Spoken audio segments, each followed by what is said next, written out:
Welcome, my name is Alden Reed and you are watching Arcane Tablets. Thank you for joining me. Today we are going to continue introducing each of the 12 color tribes individually. As you can see, our journey now brings us to sub-Saharan Africa, the homeland of the Indigo color tribe.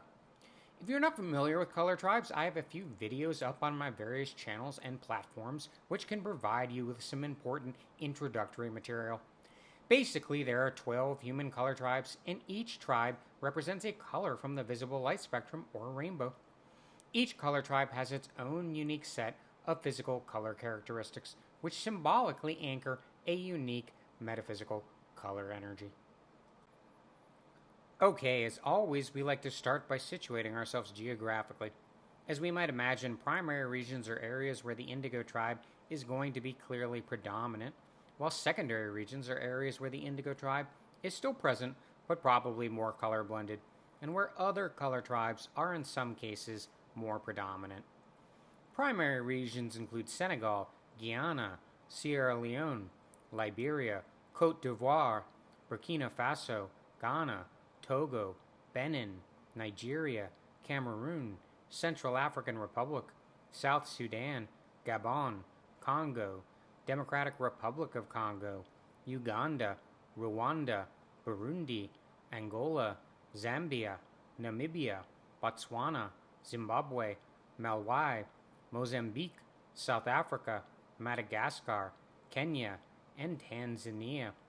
Secondary regions include Somalia, Ethiopia, Djibouti, Eritrea, Sudan, Chad, Niger, Mali, Mauritania, Western Sahara, Morocco, Algeria, Libya, Egypt, England, France, Latin America, the Caribbean, the United States, and Oceania.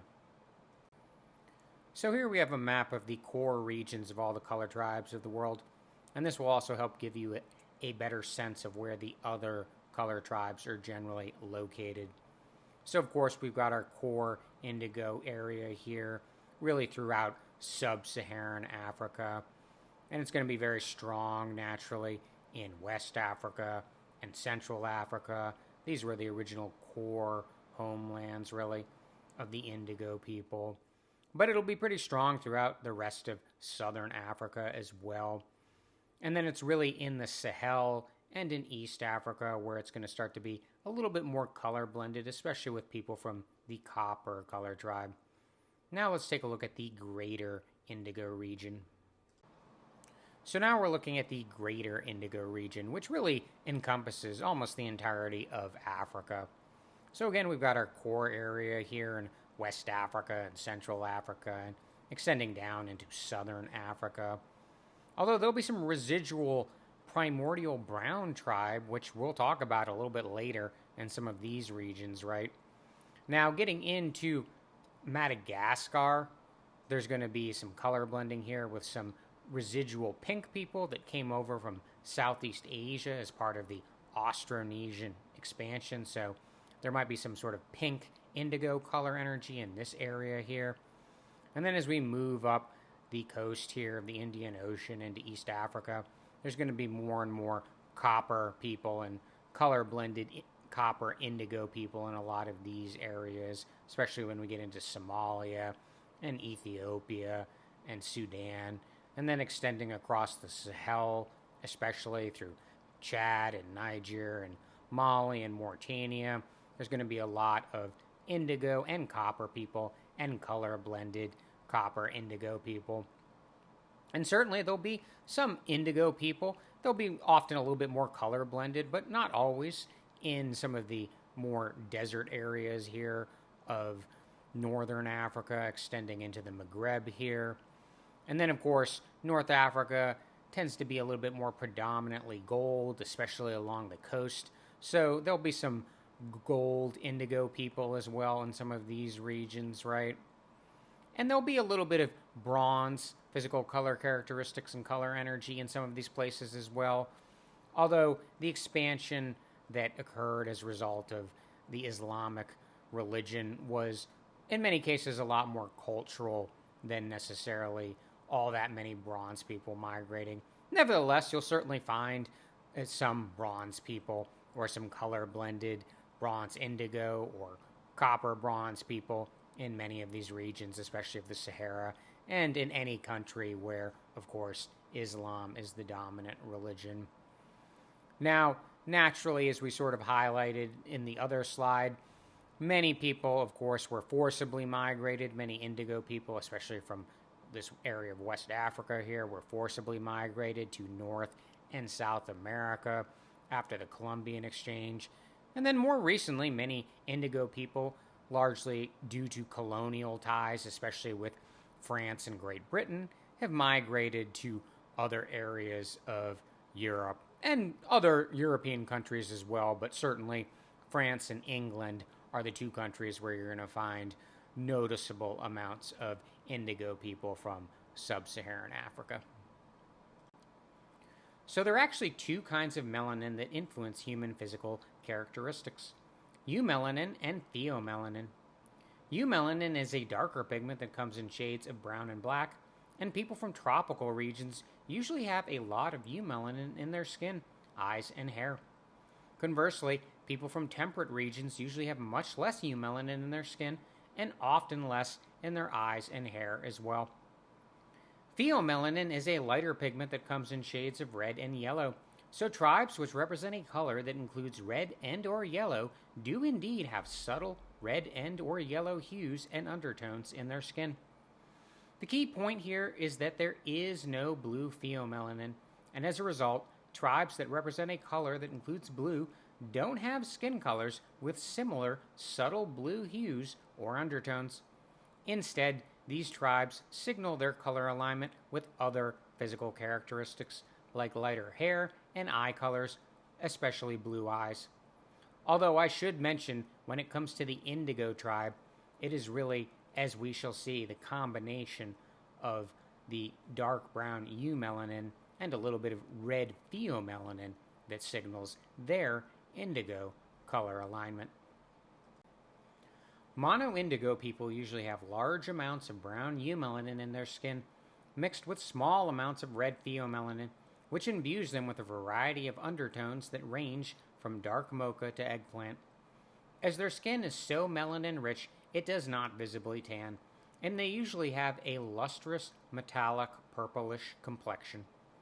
Mono-indigo people typically have black hair, which is tightly curled or coiled and very dense and voluminous. Their eyes are medium to large and often deep set or slightly almond-shaped.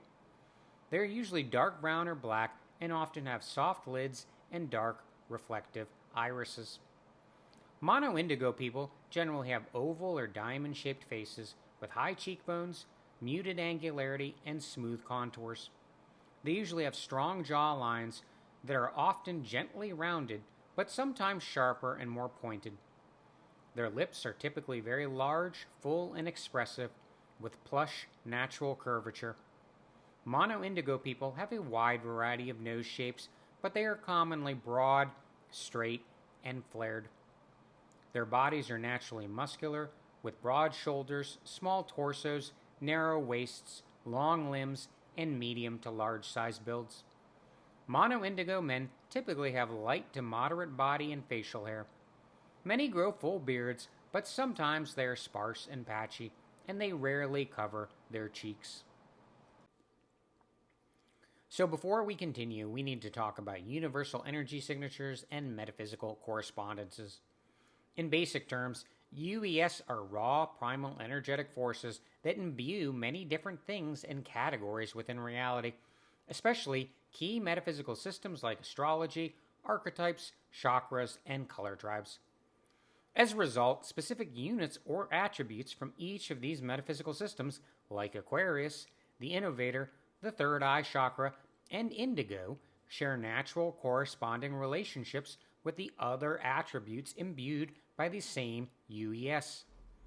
Energy signatures also imbue each color tribe with gender, quality, and elemental energies. By studying each color tribe's aspects and corresponding attributes, we can learn about their unique metaphysical color energy. In truth, all human beings are meant to represent a color from the visible light spectrum. Using these color terms helps us more accurately describe human appearances, but they also help us understand each tribe's metaphysical color energy as well. Color energy strongly influences human attitudes, perspectives, and values, especially regarding social systems. And as a result, people from different color tribes end up creating different cultures, ethnic groups, and nationalities. It is important to understand that unlike traditional physical classification ideas, color energy is a purely metaphysical phenomenon and has absolutely nothing to do with intelligence, moral character, or mental capabilities. So, although each of these metaphysical systems are imbued by the same set of primal universal energy signatures, each of them has a primary sphere of influence where they tend to be more predominant. Astrology primarily influences our core personality, basic approach towards life, and fundamental sense of individual being. It governs our inner or emotional lives and core personal relationships with family, friends, lovers, and coworkers. It is the most complex of the spiritual sciences and the most attuned to who we are as multifaceted individual beings. Color energy primarily influences our cultural values, our attitudes towards governance, and the formation of social systems. It also gives people a specific color comportment or way of carrying and conducting themselves in public. Naturally, color-blended people have a more diverse, color-blended color energy. Archetypes primarily influence our professional life or the main reason, purpose, or goal behind our current incarnation. Primary archetypes define our core profession or purpose, while secondary archetypes modulate this primary energy. In essence, primary and secondary archetypes combine to make 144 unique sub-archetypes. To be clear, these spheres of influence are not mutually exclusive, and to a certain extent, these UES-imbued metaphysical attributes are layered on top of each other and do create a cumulative stacking effect. Nevertheless, each system does tend to predominate in these different spheres. So now let's go over the Indigo tribe's aspects and corresponding metaphysical attributes to help us get a better idea of what Indigo color energy is like. The Indigo tribe is a masculine fixed air tribe, and they are aligned with the third eye chakra, the astrological sign Aquarius, and the number 11. They are also aligned with the innovator archetype, which is very similar to the archetypal energy of the Godfather, the Magician, the Alchemist, and the Scientist. The core essence of these archetypes is intuition. Mono indigo color features are thoroughly saturated with metaphysical indigo color energy. Their bodies and physique perfectly symbolize indigo's masculine, fixed, and air aspects, while also naturally synchronizing with indigo's corresponding attributes, Aquarius, the innovator, and the third eye chakra. Mono indigo people have rich and luminous air-dried skin tones. Like dark roasted coffee beans or polished obsidian, they evoke a sense of magic and mystery. They have a powerful and anchored physical presence, and their facial expressions usually convey an affable, alert, and perceptive nonchalance. Their dark features, long limbs, and powerful upper builds make them seem like a cast of royal mages capable of commanding and transforming reality with the flick of a wrist. Somehow they are simultaneously firmly grounded and yet also forever airborne. With prominent foreheads, keen eyes, curved lips, and powerful noses, their faces were sculpted to alternately conceal or reveal the deep currents of knowledge and wisdom running just under the surface of material reality. Their movements are often rhythmic and smooth, but sometimes rapid and unpredictable, like a dancing waveform. Their gaze penetrates, evaluates, captures, dislocates, and transmutes the soul, leaving the beheld feeling seen for both who they are and who they could be. Their voices are deep and lyrical, and whether speaking, preaching, rapping, or philosophizing, they wield the alchemical power of logos to provoke and disrupt the status quo, bending, breaking, shaping, and molding the fabric of reality into something better, something new. The Indigo tribe was the 11th tribe to fully congeal sometime during the latter stages of the Age of Aries.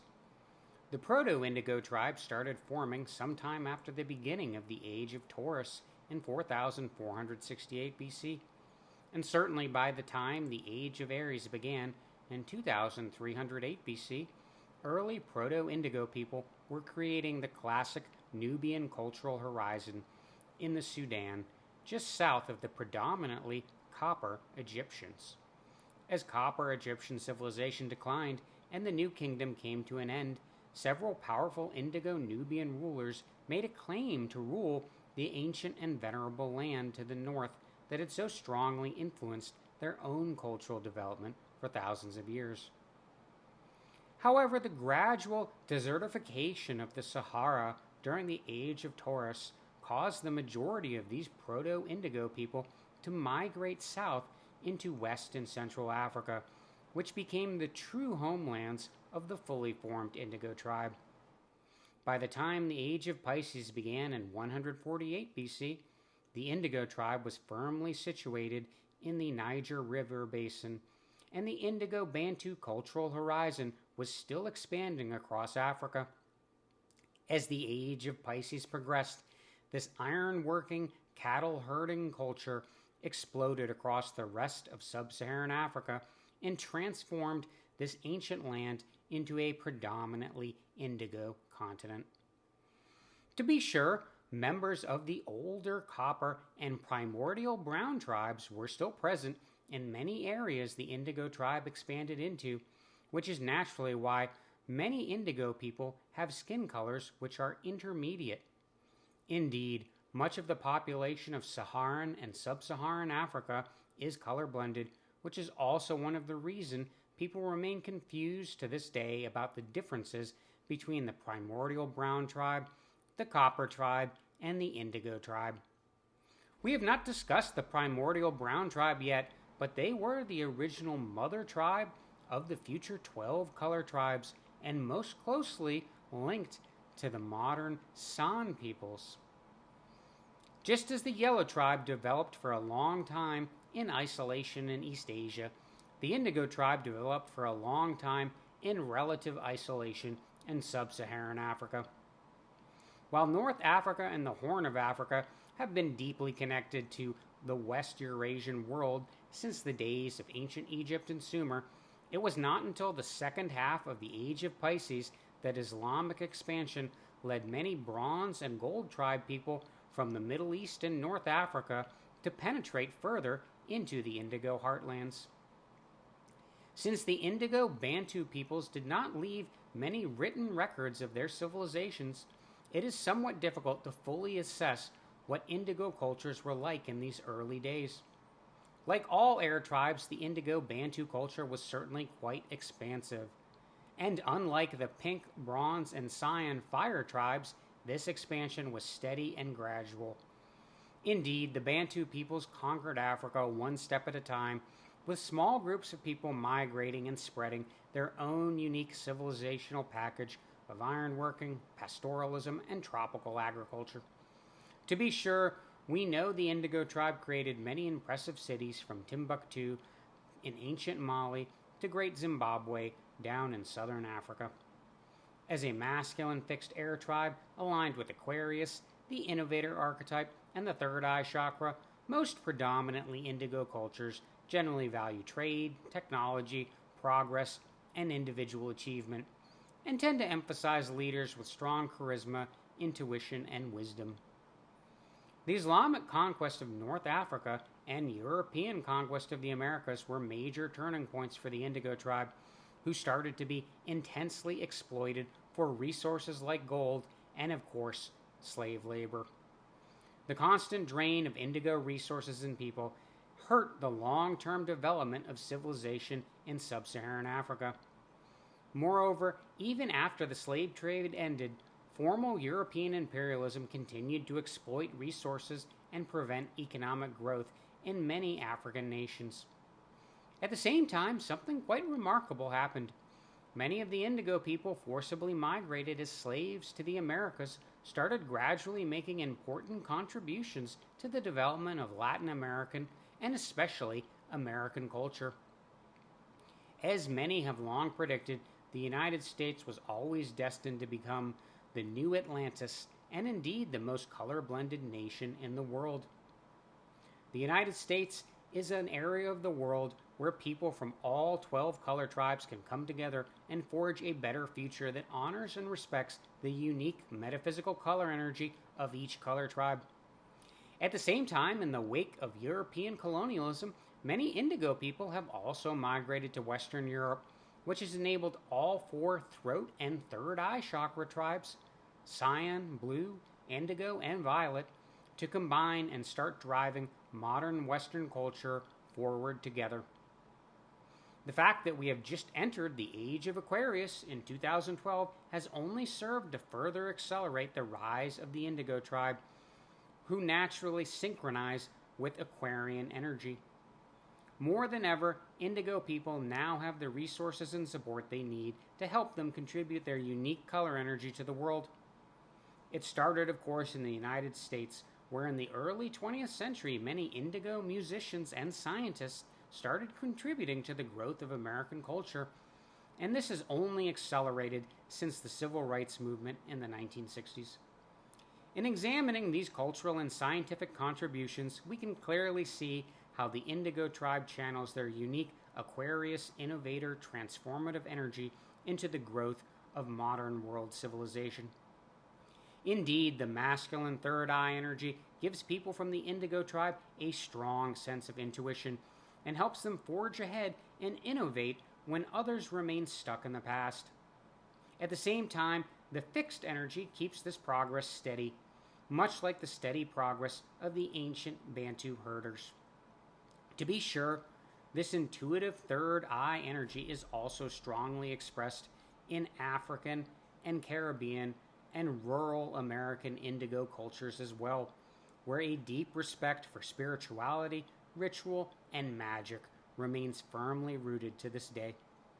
In 1,000 different ways, we can easily see how this masculine fixed air energy, so closely aligned with Aquarius, the innovator archetype, and the third eye chakra, has so thoroughly imbued Indigo cultures for the past 3,000 years.